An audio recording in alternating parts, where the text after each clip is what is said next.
I wanted to experience untouched wilderness, so I took a flight to the southwest corner.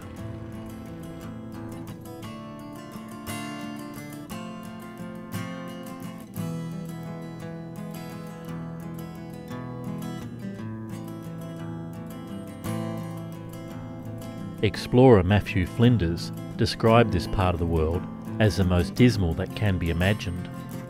But the very harshness of this landscape is what has saved it from human settlement.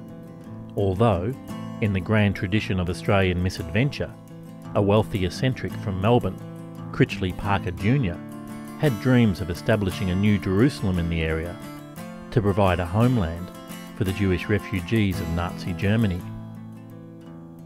On the 28th of March 1942, Critchley enthusiastically set off to explore the region on foot. On the third day, the weather turned nasty.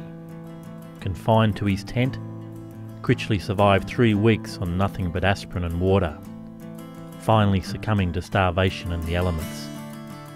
His Zionist utopia, nothing more than a few scribbled lines in his water-stained notepad.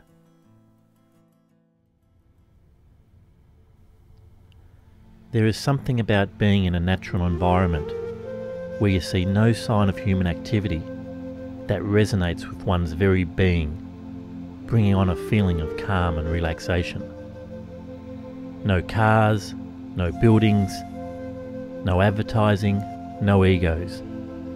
Just oneself and the temple of nature, pure and untouched, not needing to prove anything or be anything, just being.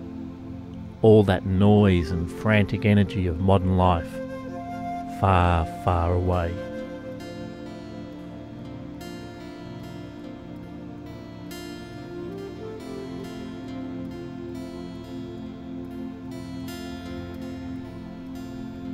I came back from my wilderness trip feeling cleansed and at peace. I really appreciated being able to experience such natural beauty. I decided to interview one of Australia's greatest environmentalists, Bob Brown, leader of the world's first Greens Party. I came to Tasmania right back in 1972 because they were flooding Lake Pedder, and I'd seen that on TV, and I wanted to see the lake before it went under and find out what made those people fight against it. I also wanted to look for the Tasmanian tiger. I've been so enthralled by that as a kid, hearing about sightings and this marvellous carnivorous kangaroo.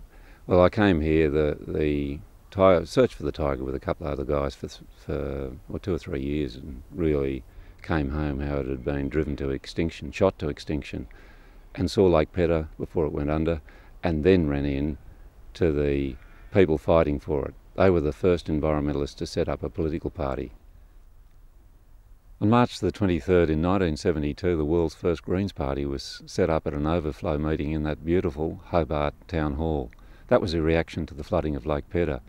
Then quickly after that, New Zealand, Europe, now all continents around the world. There's more than 80 Greens parties. And as we move into this new century, we're the new face of politics around the world in favour of social justice, the environment of course, peace, democracy, and turning this self-destructive materialist ethos, which has the world by the throat, round to a long-sided ethos which says, let's put a smile on the face of people 100 years from now by thinking of them in everything we do in politics. Here I am minding my own business in Launceston, and this guy stops me on the library steps and said, would you come down the Franklin River? I can't get anybody else to go. So I said, where's that?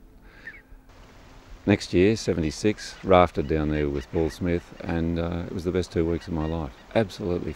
Waterfalls, canyons, platypuses, sea eagles, ancient yew and pine forests, great ravines, and it was all going to be destroyed by a series of dams. So I got involved in the Franklin campaign.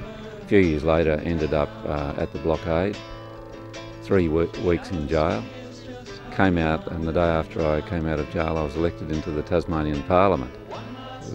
The tide of environmental concern for Tasmania, for our lifestyle, for this wonderful island, the great advantages of not having been destroyed, that we can hand on to our kids, which is going to produce jobs as well as beauty. and a great feeling of pride. Being part of the Greens and turning the tide away from the hydro-industrial mindset, the industry mindset of the past, log, mine, dam, to the clean green future. It's been part of my pleasure to be in with that revolution of thinking which sets the chart for Tasmania's future. I've travelled a lot. I've seen the environmental destruction. I've seen the outcome of enmity and hate and division and poverty, grinding poverty. We're so well off here, and we can't ask people in Brazil or the Cameroons or Indonesia to save their forests if we don't save ours. And we can't ask them to work for a better planet unless we share what we've got. We're so privileged and lucky and secure here.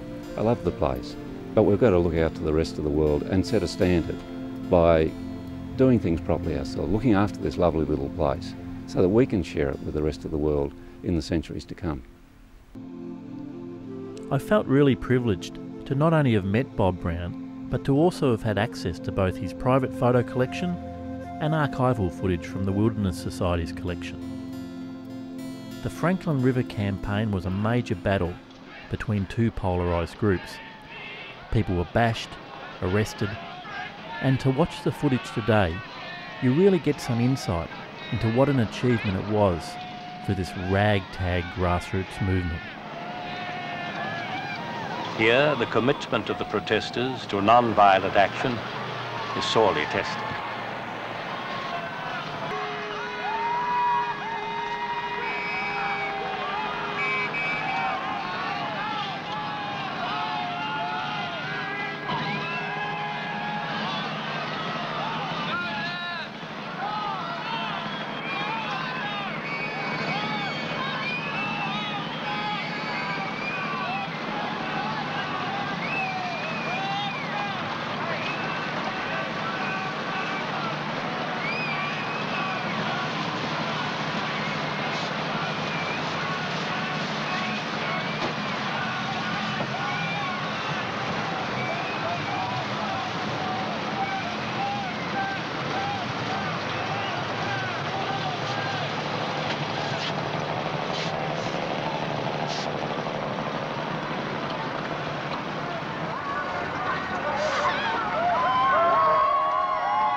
Before the silence of the people, the bulldozer makes its stand of power.